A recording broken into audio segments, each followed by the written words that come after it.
we're dreaming of reaching our first 1,000 subscribers. Subscribe and be the first to discover new stories every day. The kitchen smelled of burnt toast and fresh coffee, the fridge humming like a distant drone. I leaned against the counter, my knuckles white as I gripped the edge, my eyes on Lauren as she shuffled in, her feet stuffed into my old gray slippers. She didn't glance my way, just grabbed the coffee pot and poured herself a mug, steam curling up. My jaw tightened, a slow heat creeping up my chest. This wasn't new, her treating me like I'm invisible, but today, it felt like a spark on dry grass. "So," she said, stirring her coffee, her voice flat and edged with irritation. "You're just gonna stand there, glaring? What's your problem, Ryan?" I exhaled through my nose, my pulse ticking up, but I kept my voice steady. "My problem? You're in my slippers, drinking my coffee, and acting like I owe you a smile. Want to tell me why I'm the one in the wrong?" She snorted, a quick, dismissive sound, and leaned against the sink, one eyebrow raised. "Oh me? God, Ryan, I'm not your cheerleader. Why should I be all warm and fuzzy when you're just here, doing the bare minimum?" Her words were sharp, like she'd practiced them. My shoulders tensed, but I forced a smirk, stepping closer. "Bare minimum?" I said, my voice low but firm. "I'm the guy who pays the mortgage, fixes your car, listens to your endless rants about your boss. I'm keeping this house from falling apart. And you're telling me I'm not enough." I locked eyes with her, my tone colder. "You want me to earn your warmth? Try not freezing me out first." Her mug paused halfway to her lips, her face flushing. "Don't flip this on me," she snapped, her voice rising. "You're always so full of yourself. If you want me to care, maybe try acting like you deserve it." My chest tightened, but I laughed, a short, bitter sound. "Deserve it? Lauren, warmth isn't a damn paycheck. You don't demand it like a spoiled kid. It's about us, what we built. But you? You torched that a long time ago." I crossed my arms, my voice dropping to a near whisper. "And if you think a snort and an eye roll are an argument, you haven't grown up since the last time I tried talking sense into you." She slammed her mug down, coffee sloshing over the rim, and glared at me. "Wow, Ryan, you're so perfect, huh?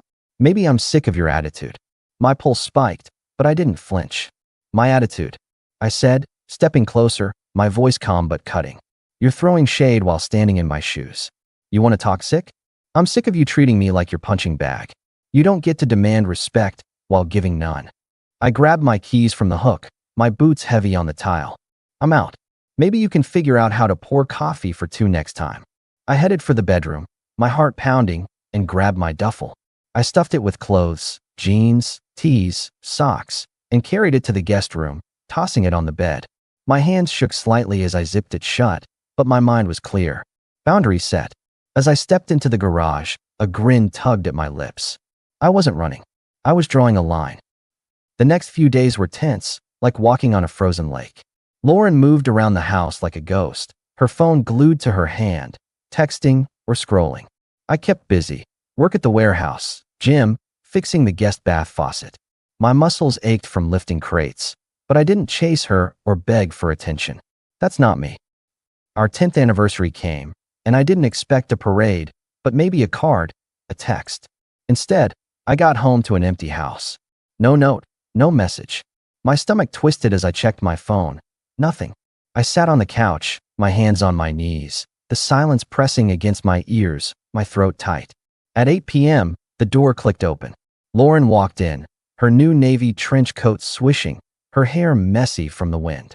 "Hey," she said casually, kicking off her boots. I was out with Jess. We grabbed dinner, walked around downtown. I leaned back, my fingers tapping the armrest, my voice tight, but even. "Dinner, huh? Nice.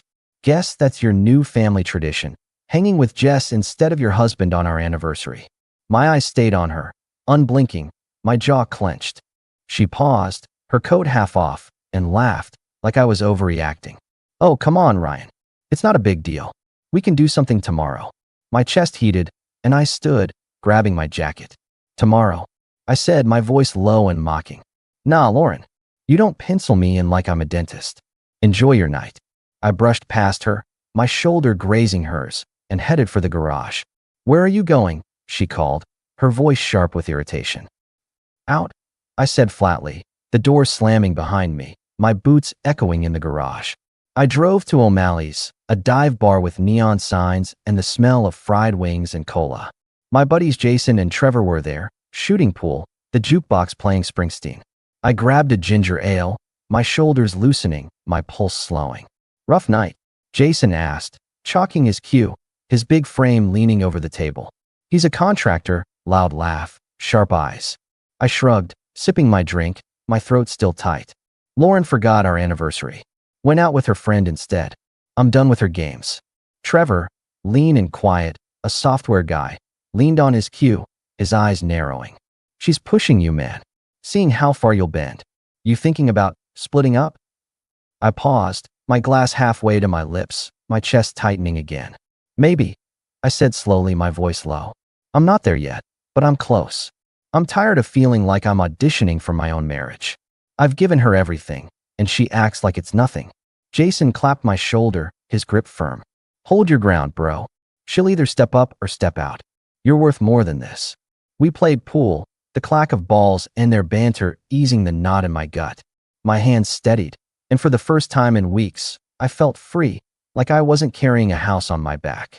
When I got home, Lauren was asleep. I crashed in the guest room, the mattress firm under my back, my breathing even.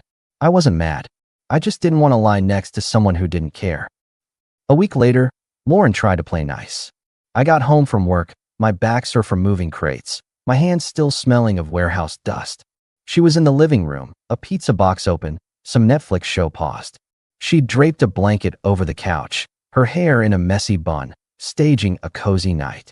"Hey," she said softly, patting the cushion, her voice almost sweet. "Thought we could chill. You've been so busy." I raised an eyebrow, setting my keys down, my pulse steady but my throat tight. "Chill," I said, my voice neutral. "What's this, Lauren? You trying to act like everything's fine?" I stayed standing, my arms crossed, my eyes locked on hers. She sighed, her shoulders slumping, her voice turning whiny. "God, Ryan, I'm trying here. Can't you just sit and watch a show?" My chest heated, but I leaned against the wall, my voice low and sharp. "Trying? You ignored our anniversary, treated me like a roommate for months, and now you throw out a pizza and expect me to play happy couple? What's the goal? You want me to think we're good?" My jaw tightened, my words cutting. She shifted, pulling the blanket tighter, her eyes narrowing irritably. "You're so dramatic," she muttered, her voice edged with annoyance. "I'm just trying to have a normal night. Why do you always make it a fight?" I laughed, a sharp sound, and shook my head. "Normal? Lauren, normal couples don't need a script to care. You're scared I'm done chasing you. And you're right to be scared." I stepped closer, my voice colder. "The only thing that's changed is I stopped wasting my words." Her face flushed, and she stood, the blanket falling, her voice loud now. "You're impossible," she snapped. "I try to be nice, and you throw it in my face. Maybe I'm done." My pulse raced, but I stepped closer, my voice cold and steady. "Done? You've been done for years, Lauren. You just didn't think I'd notice. You want out? Go. I'm not stopping you." I pointed to the door, my eyes boring into hers. She stared, her mouth open, then grabbed her phone and stormed upstairs, the door slamming hard enough to rattle the pictures on the wall. I stood there, my heart pounding, my fists clenched. Calm washed over me as I grabbed a pizza slice, ate it in the kitchen, and thought, this is what standing up feels like. A couple weeks later, Lauren tried again. I was in the garage, wrench in hand, tuning my Harley's carburetor. The radio played Foo Fighters, grease smudged on my knuckles, the air smelling of oil and metal. She leaned against the doorframe, her arms crossed, her voice hesitant. "Ryan," she said, barely audible over the music. "Can we talk?" I didn't look up, tightening a bolt, my hands steady. "Sure," I said, my voice flat. "What's up?" She shifted, her sneakers scuffing the concrete, her voice small. "Why are you so far away? I feel like you don't see me anymore." I set the wrench down, wiped my hands on a rag, and faced her, my chest tight, but my voice steady. "You want to know why? Because you've treated me like I'm not worth your time. You want warmth? Connection? Then why act like I'm a chore? You test me, push me, act like I gotta earn your love. I'm done with it." Her eyes widened, and she stepped closer, her voice cracking. "That's not fair," she said. I'm trying, Ryan. I'm here. Why can't you meet me halfway? I leaned against the workbench, my voice colder, my eyes locked on hers. Halfway? I've run the whole race for years. You don't get to cry foul because I stopped. You want to know what's different? I'm not faking it. You've played games, and I'm not. You want real? This is real. I gestured between us, my tone final. I'm not your puppet. I'm not begging for scraps. Act like you care, or I'm good on my own. Her face crumpled, and she turned away, her voice a whisper. You're so cruel, she said, then walked inside, the door slamming softly. I stood there, my pulse steady, my hands still. I didn't feel guilty. I picked up the wrench and got back to work, the music filling the silence, my mind clear. A month later, the tension broke at a neighborhood barbecue at the Johnsons' place down the street. String lights hung over their backyard, the smell of burgers and soda in the air. I went solo. Lauren said she'd meet me there after drinks with Jess. I was chatting with Mike Johnson, a retired cop with a deep laugh, about my Harley's new exhaust when Lauren showed up, Jess trailing her like a shadow. Lauren was loud, her laugh forced, her eyes glassy from whatever she'd been drinking. Jess, all fake smiles and tight jeans, scanned the crowd like she owned it. I ignored them, sipping my cola, my fingers gripping the can, but I felt Lauren's eyes on me. Ryan, Lauren called, her voice overly cheerful, cutting through the chatter. She swayed over, Jess smirking behind her. You're actually socializing? Thought you'd be in your garage, hiding from the world. The crowd quieted, heads turning. My jaw tightened, my pulse spiking, but I kept my voice calm, a smirk playing on my lips. Hiding? Nah, Lauren. I'm just living my life. You should try it instead of putting on a show. I glanced at Jess, my tone dry. And you, Jess? You're a hype girl now? Must be exhausting. Jess laughed, but it was brittle, her eyes narrowing. Wow, Ryan, bitter much? Lauren's just having fun. Maybe you're the one who can't keep up. My chest heated, but I leaned back, my voice cold and steady. Keep up? With what? Her ignoring me for years.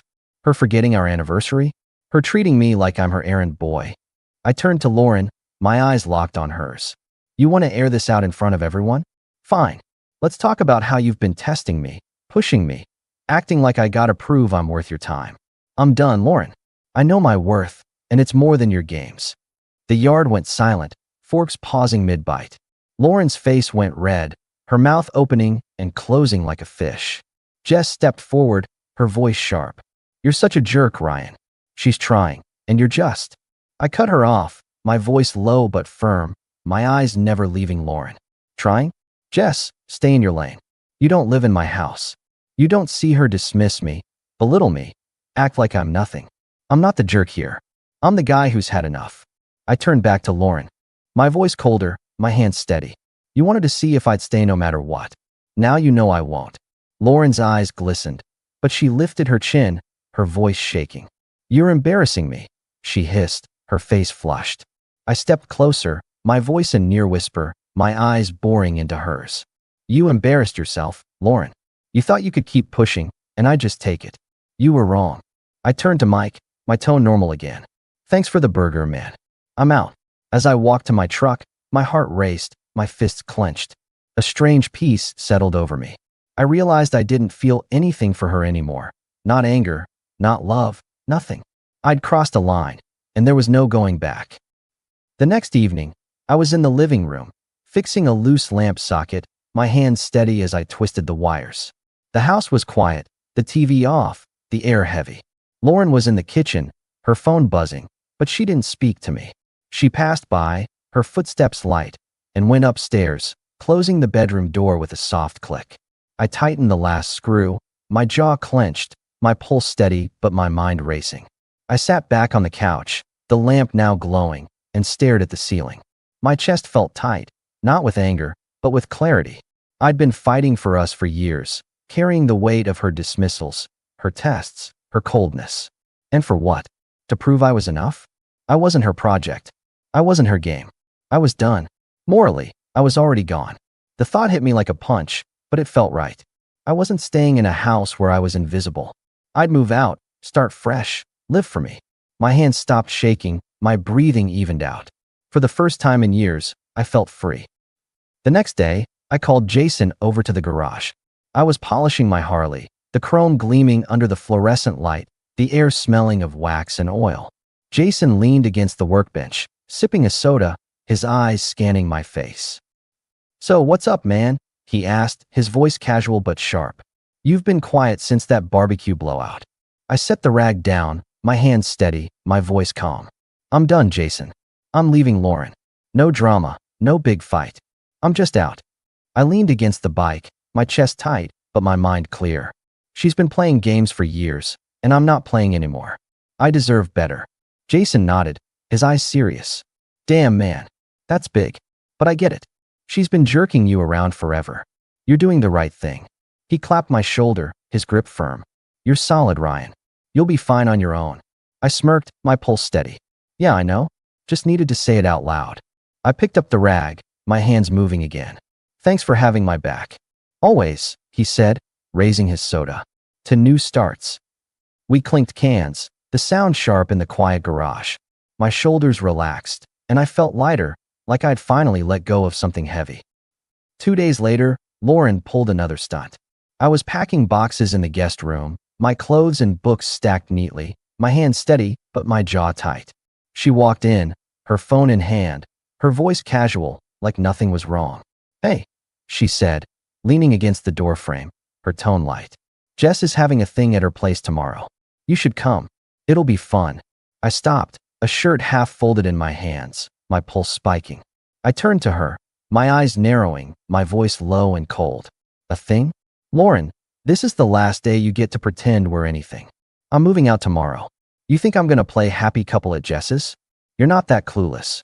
Her face froze, her eyes widening. "Moving out?" she said, her voice shaking. You're serious?" I set the shirt down, stepping closer, my voice steady. "Dead serious. You've ignored me, tested me, acted like I'm nothing for years. I'm done begging for your attention. You wanted to play games? You lost." I gestured to the boxes, my tone final. "This is it." She stared, her mouth open, then turned and walked out, her footsteps heavy. I went back to packing, my heart steady, my hands calm. She didn't get it, but that wasn't my problem anymore. The next night, I was in the kitchen, washing dishes, the radio playing low. Lauren came in, her arms crossed, her face pale. She leaned against the counter, her voice quiet but tense. "Ryan," she said, her eyes on the floor. "Last night at the barbecue, you didn't have to do that. You made me look like an idiot." I set a plate in the rack, wiping my hands, my pulse steady. "You made yourself look like an idiot, Lauren," I said calmly, turning to face her. "You provoked me in front of everyone, thinking I'd just take it. What did you expect?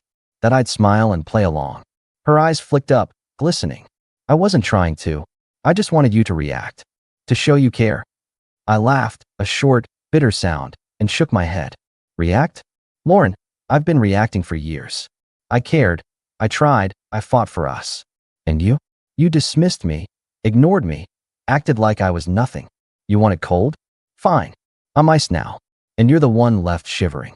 I stepped closer, my voice low and final. "We're done. I'm moving out. You can have the house, the drama, all of it. I'm done." Her face crumpled, and she reached for my arm, her voice breaking. "Ryan, please, I'm sorry. I didn't mean." I pulled away, my voice steady, my eyes locked on hers. "Sorry doesn't fix years, Lauren. Goodbye." I grabbed my keys and walked out, the door clicking shut behind me. My chest was tight, but my steps were sure, my hands steady. 6 months later, I'm in a one-bedroom apartment downtown, city lights visible through my window. I've got my Harley, my coding boot camp, and nights out with Jason and Trevor. Work's steady, and I'm building an app for tracking gym progress. Life's simple, quiet mine. Last week, I ran into Lauren at a gas station, filling up my truck. She was at the next pump, her hair shorter, her eyes tired. She saw me and hesitated, then walked over. "Ryan," she said, her voice soft, almost nervous. "You look good. Happy." I nodded, my face neutral, my pulse steady. "I am," I said, my voice calm. "You?" She bit her lip, her eyes glistening. I messed up. I took you for granted, and I'm sorry. I thought we could try again." I looked at her, feeling nothing but a faint pity, my hands resting on the pump. "Lauren," I said, my voice quiet but firm, "you didn't lose me because I changed. You lost me because you didn't believe I ever would. There's no going back. I climbed into my truck, my tone final. Take care. As I drove off, the city lights blurred past, and I felt free. No regrets,